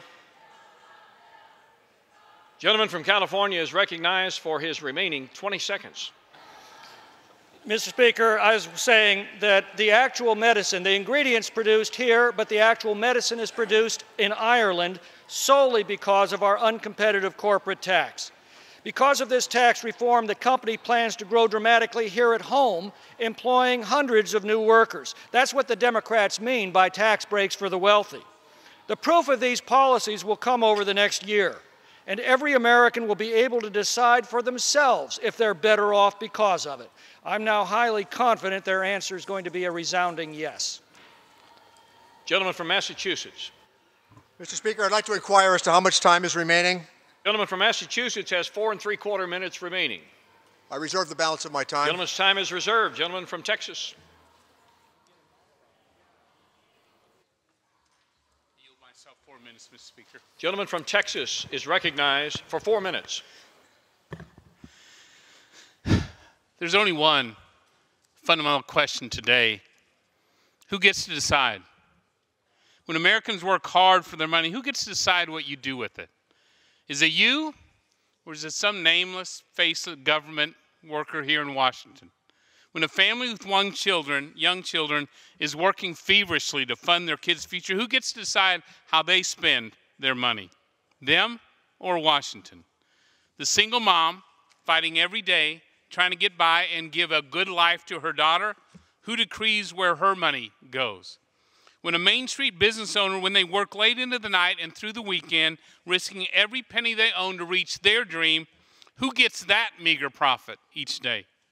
Does it go to you, who earned it, exhausted at the end of a long day, or is it grabbed by a federal government who doesn't even know your name, except on April 15th? Our communities have watched their companies, jobs, and futures move overseas for too long. Our local businesses, they've been fighting other countries with one hand tied behind their back from an old, outdated tax code. They deserve a new tax code that allows them to compete and win anywhere in the world, especially here at home. And when they compete and win, who decides where that money goes? Today, Washington says spend it overseas. Our new tax code says bring it home. Spend it here in America to grow our jobs, our paychecks, our communities. That's why this moment is so important. Opponents of this tax bill, they don't really worry about tax cuts for the rich. They worry about tax cuts for you. Because if you spend your money, they can't. If you have the first claim over your earnings, they no longer do. And if your dreams come before theirs, everything in Washington changes. Everything. Given a choice between the federal government and you, we choose you. Hardworking American taxpayers. We choose you, the only special interest that truly matters. Americans deserve a tax code for a new era of American prosperity. We deliver on that promise because it's your money. Speaker, I yield back. In reserve.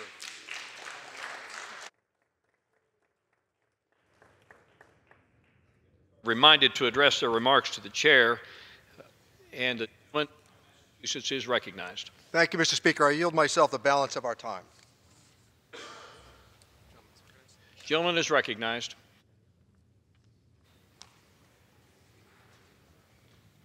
So in 1 month, we have taken the entire revenue system of the country without one public hearing, without any witness testimony, without the solicitation of one expert. We, meaning the Republican majority, they've decided to go forward with this reckless plan. Contrast this with Reagan and O'Neill and Rostenkowski and Packwood in 1986.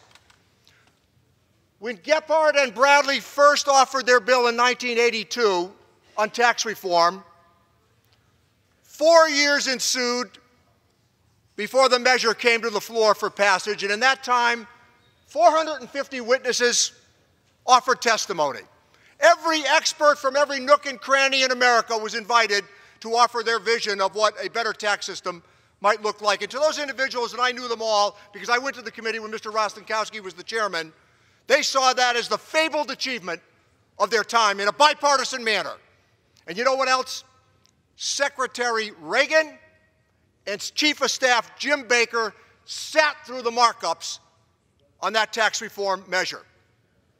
Now, Secretary Mnuchin instead has said, nobody at the top will get a tax cut.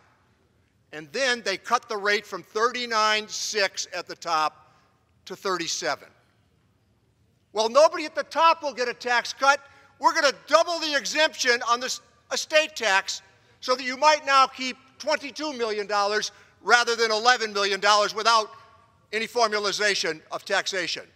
And my friend Mr. Brady, and he is my friend, he spoke before about the people's money. Well, you know what the people's responsibility is?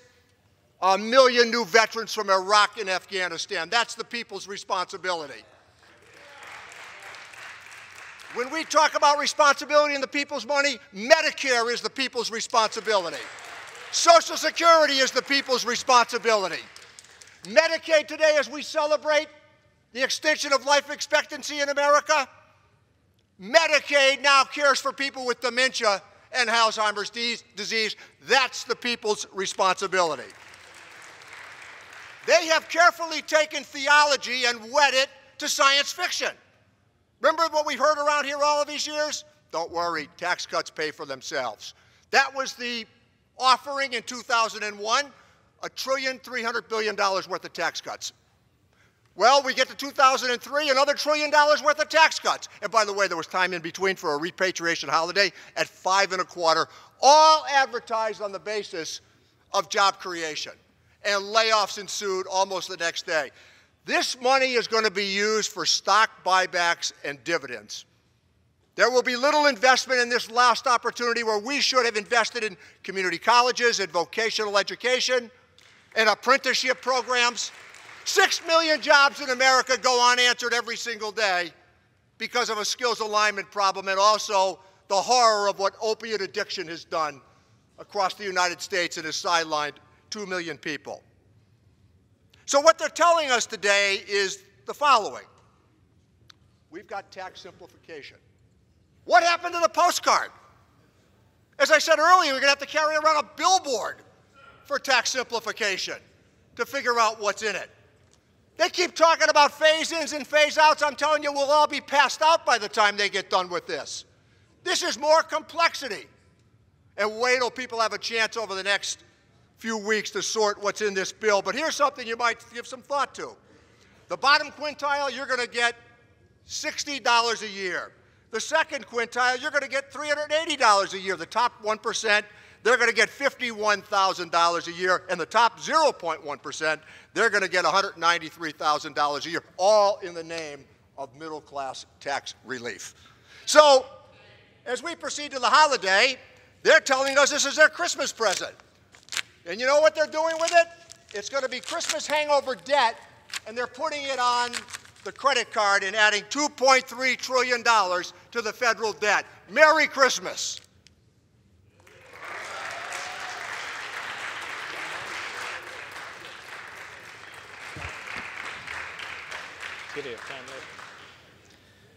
Gentleman from Texas.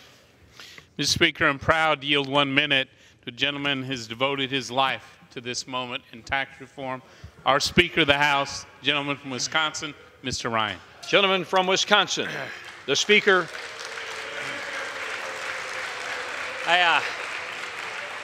The Speaker of the House is recognized for 1 minute. I appreciate the gentleman. First, I want to start off by thanking all of the members and the staff of the Ways and Means Committee for all of their hard work in putting this bill together. I want to thank them for this. I want to personally thank one of my predecessors from the Ways and Means Committee who helped lay the foundation to get us to where we are today, and that is Dave Camp. Dave Camp did a lot to help us get to where we are. I want to, most of all, commend and express my profound admiration to the architect of this measure, Chairman Kevin Brady.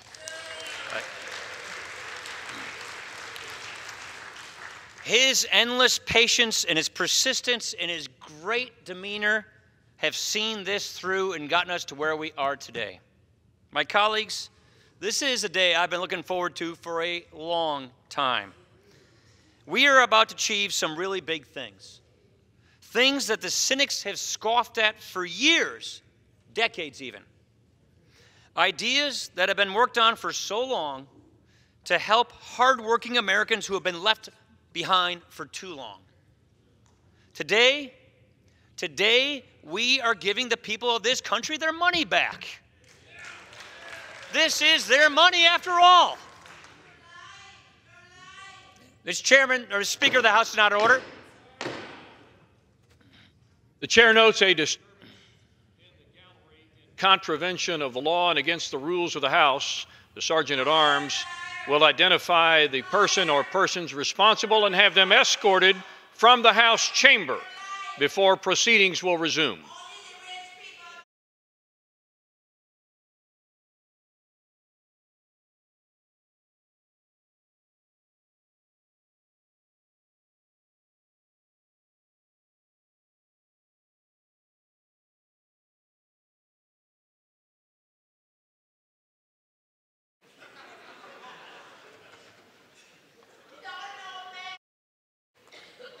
The chair will also remind all persons in the gallery that they are here as guests of the House and that any manifestation of approval or disapproval of the proceedings in the House are in violation of the rules of the House. The chair recognizes the gentleman from Wisconsin, the Speaker of the House. I'd simply like to remind my colleagues in the Speaker that my minute can last for as long as I want it to last. I'm just saying. As I was saying, Mr. Speaker, today we are giving the people their money back. The bottom line here is the typical family making the median income in America will get a $2,059 tax cut next year alone. What this is real relief for families who are living out their paycheck to paycheck, struggling to make ends meet. You know, they hear about the economy getting better. They turn on the TV and they see the stock market going up. But now we need to make sure that these people in our communities, in our country who are struggling, see their own personal economy getting better. And that's what this is all about. We got to understand that times are tough for a lot of people in this country right now. Today, this is about how much better things can be. This is about more jobs, fairer taxes. It is about bigger paychecks. It's about faster growth and upward mobility.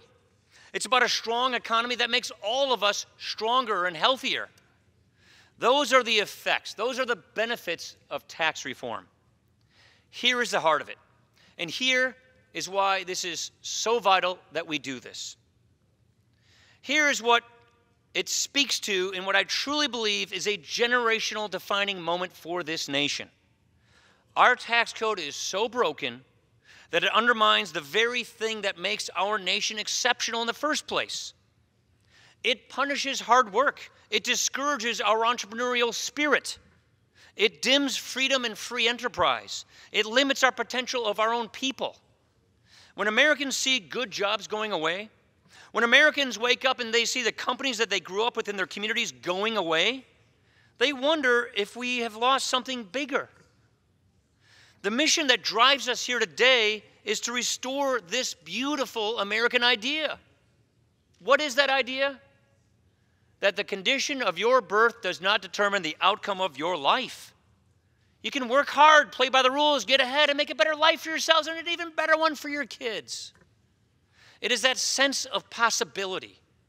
We want people to be free to strive and to make the most of their lives. We want a country with the resilience to endure and tackle all of its challenges. Mr. Speaker, economic growth and job creation will not solve all of our problems, but it will help make all of our problems much easier to solve. This is the direction that we are choosing here today, because we know exactly where the status quo leads us. For years, the powers that be have blocked and stonewalled reform under the umbrella of an arrogant, condescending, and paternalistic ideology. An ideology that seeks to limit mobility, to limit aspirations, to accept less in our lives. It's a view of the world that sees life and the economy as a zero-sum game. Your gain comes at my loss, therefore we can't do it. Look at where this got us. The worst recovery since World War II, flat wages, and an economy just limping along. Stagnation is a breeding ground for a class-based society where elites predetermine the outcome of our lives. That is not the American idea. They will tell you this: just hand over more freedom to the unelected bureaucrats and they'll figure it out. They know more. We'll all just be okay. Hand over more of your hard-earned dollars to the IRS, and it will all be okay. There's your scam right there. We know, given the opportunity, there are no limits to what our people, our fellow citizens, our brothers and sisters can do. Yet for years now, this tax code has been skewed to the well-connected, full of special interest carve-outs and loopholes. Meanwhile, the hardworking family in America has got to jump through all the hoops that the IRS can muster. Reform means we bring rates down at every level. We clear out these loopholes so that people can just keep more of what they earn in the first place because it's their money in the first place. No special favors, just basic fairness. Reform means simplification too. Nearly 9 out of 10 Americans will still be able to do their taxes on the form the size of a postcard. That is amazing. And given the opportunity, there are no limits to what our workers and our entrepreneurs can do. Yet while the world has changed, while the world's become more competitive, closer, smaller, our tax code has not.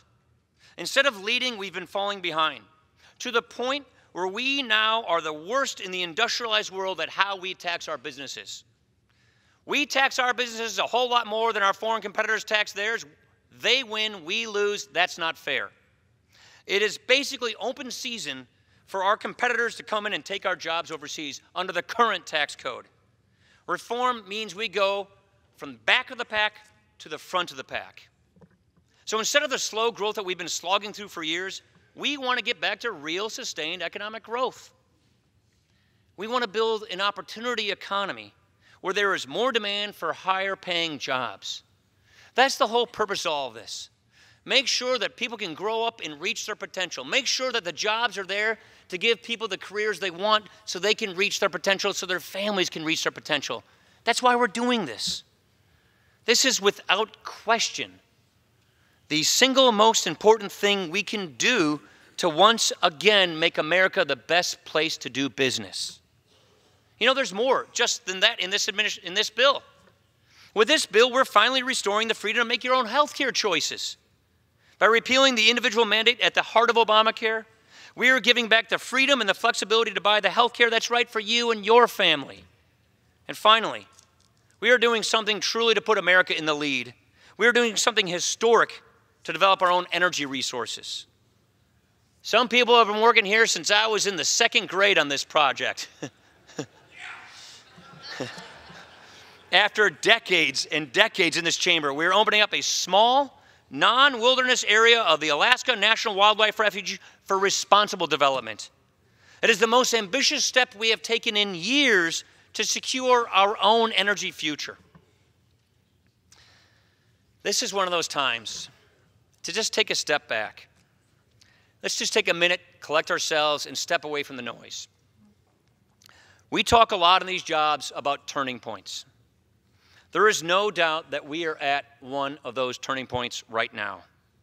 And this one will determine the kind of country we're going to have this century. But too often, we have seen before how doubt creeps in, how the tyranny of short-term thinking takes over, and history fails to turn. There is, after all, a reason that this has not been done in 31 years. This really is a generational defining moment. And let's let this generational defining moment be defined by optimism, not by fear.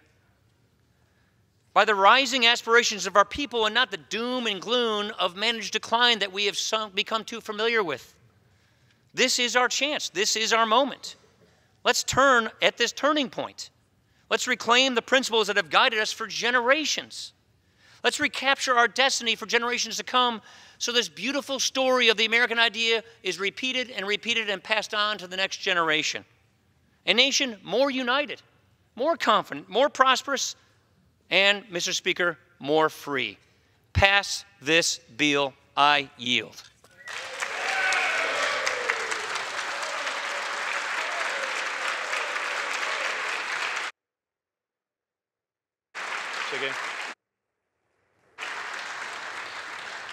Gentleman from Texas with 2 minutes to close. Mr. Speaker, let's pass this bill. I yield back all remaining time. All time for debate has expired. Pursuant to House Resolution 667, the previous question is ordered. For what does the gentleman from Massachusetts seek recognition? I ask for the yeas and nays. Gentlemen have a motion. I do. I have a motion to recommit at the desk. Is the gentleman opposed to the conference report? I certainly am. Gentleman qualifies. The clerk will report the motion. Mr. Dale, Massachusetts moves to recommit the conference report on the bill H.R. 1 to the Committee of Conference with instructions to the managers on the part of the House to disagree to Section 11. Mr. Speaker, I ask unanimous consent to dispense with the reading. Without objection, the previous question is ordered on the motion to recommit. The motion is not debatable. The question is on the motion. All those in favor say aye. Aye. Those opposed, no. The noes have it. The motion is not agreed to. Gentlemen from I ask for the yeas and Massachusetts. Nays are requested. Those favoring a vote by the yeas and nays will rise. Sufficient number having risen, the yeas and nays are ordered.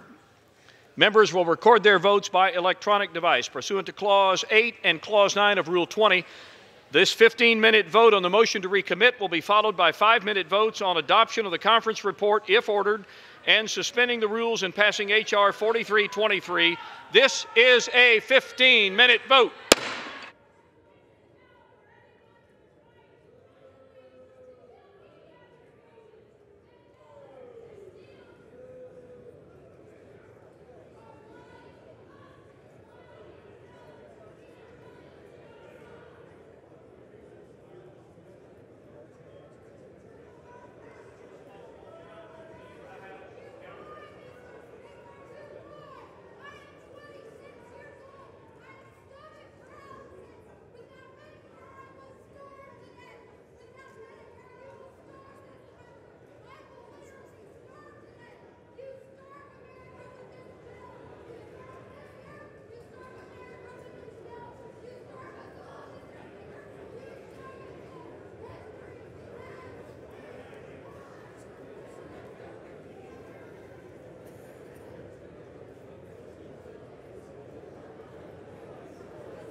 Against the rules of the House.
On this vote, the yeas are 191, the nays are 236. The motion is not adopted. The question is on adoption of the conference report. Those in favor say aye. Those opposed, no. The ayes have it. Gentleman from Massachusetts. I ask for the yeas and nays. The yeas and nays are requested. Those favoring a vote by the yeas and nays will rise. Sufficient number having risen, the yeas and nays are ordered. Members will record their votes by electronic device. This is a 5-minute vote.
On this vote, the yeas are 227 and the nays are 203. The conference report is adopted without objection. The motion to reconsider is laid upon the table.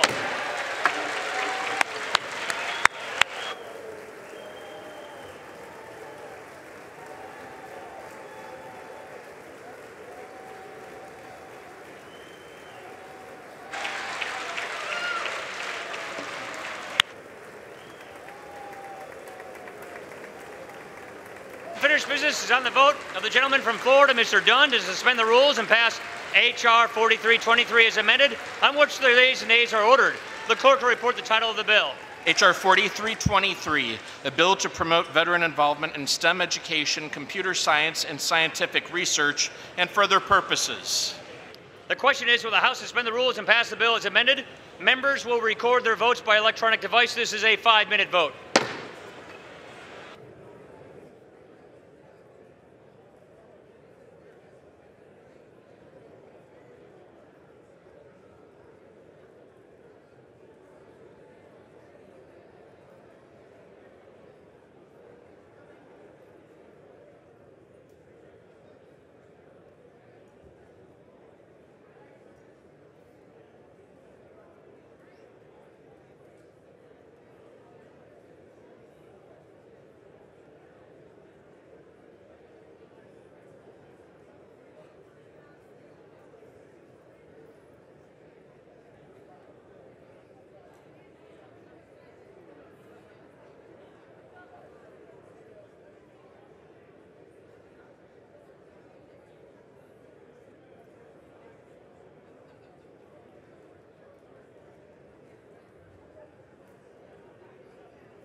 On this vote, the yeas are 420, the nays are 1. 2/3 being in the affirmative, the rules are suspended, the bill is passed, and without objection, the motion to reconsider is laid on the table. Without objection, the title is amended.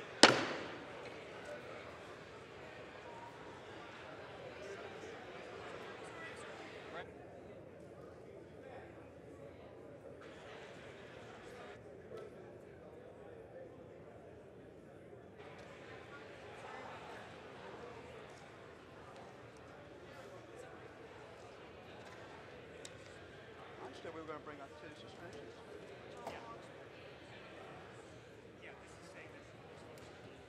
Oh, okay. Vote, okay. You ready?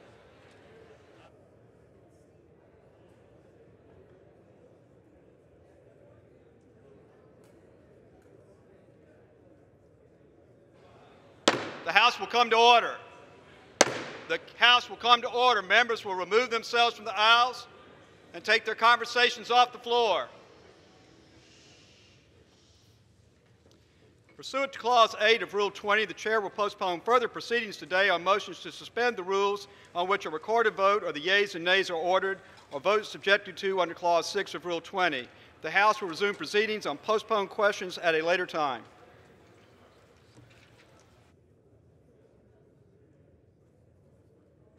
For what purpose does the gentleman from Missouri seek recognition?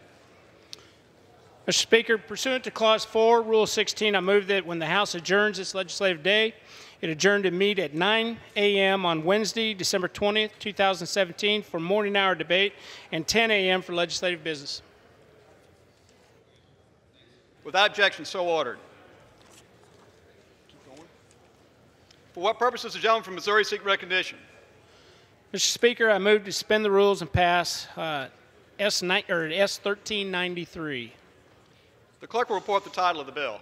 Senate 1393, an act to streamline the process by which active duty military, reservists, and veterans receive commercial driver's licenses. Pursuant to the rule, the gentleman from Missouri, Mr. Graves, and the gentlewoman from the District of Columbia, Ms. Norton, each will control 20 minutes. The chair recognizes the gentleman from Missouri. Thank you, Mr. Speaker. Mr. Speaker, I'd ask unanimous consent that all members have 5 legislative days in which to revise and extend their remarks and include extraneous materials on Senate 1393. Without objection, so ordered. Thank you, Mr. Speaker. Mr. Speaker, I yield my time, such time as I may consume. Gentleman's recognized. Mr. Speaker, Senate 1393 would exempt current members of the armed services or reserve components from certain testing requirements for commercial driver's licenses if they had qualifying experience while serving in the armed services and reserve components. This bill also expands the types of medical professionals at the Department of Veterans Affairs who could certify that veterans meet the physical standards required to operate a commercial vehicle. These common sense changes will help remove barriers to employment for men and women who have served our country in uniform. This bill is a combination of H.R. 2547, the Veterans Expanded Trucking Opportunities Act of 2017, sponsored by Representative Rob Woodall, and H.R. 2258, the Advance Act, which is sponsored by Representative Pete Aguilar. The House passed both bills under suspension on June 26, 2017. And the bill that we are considering today passed the Senate by unanimous consent on September 14th, which means this will head to the President's desk once the House approves it. Mr. Speaker, I would like to commend Mr. Woodall and Mr. Aguilar for their leadership on the House bills and Senator Cornyn for his work in the Senate. And I'd urge my colleagues to support Senate 1393, and I'd reserve the balance of my time. The gentleman reserves the balance of his time. The gentlewoman from District of Columbia is recognized.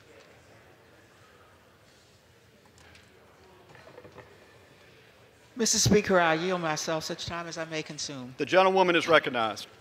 Mr. Speaker, I'm pleased to rise in support of S 1393, the Jobs for Our Heroes Act. This bill is a step in the right direction to help the nation tackle the long-standing commercial driver shortage, a shortage that I must say I've been working on ever since I've been on this committee, and especially since becoming ranking on the subcommittee. And of course, at the same time, to support veterans in a successful transition to from military to civilian life. S 1393 ensures that all qualified medical professionals employed by the Department of Veterans Affairs can perform commercial driver physical examinations for their veteran patients. The medical professionals that this bill addresses are already eligible to become certified medical examiners. This bill simply allows these individuals to utilize an alternative certification process that is currently being finalized by the Federal Motor Carrier Safety Administration. The most recently available data shows that of the 54,000 medical professionals listed in FMCSA's National Registry of Certified Medical Examiners, only 25 medical professionals are employed by the VA. The online training and testing system being developed by FMCSA and the VA should help remedy this situation, and these two agencies have done a good job creating an alternative process that will eventually allow more VA doctors to become certified medical examiners while maintaining the safety and integrity of the certification system. Although the FAST Act provision authorizing this process referred to physicians, FMCSA should allow VA-employed nurse practitioners, chiropractors, physician assistants, and other qualified medical professionals to participate.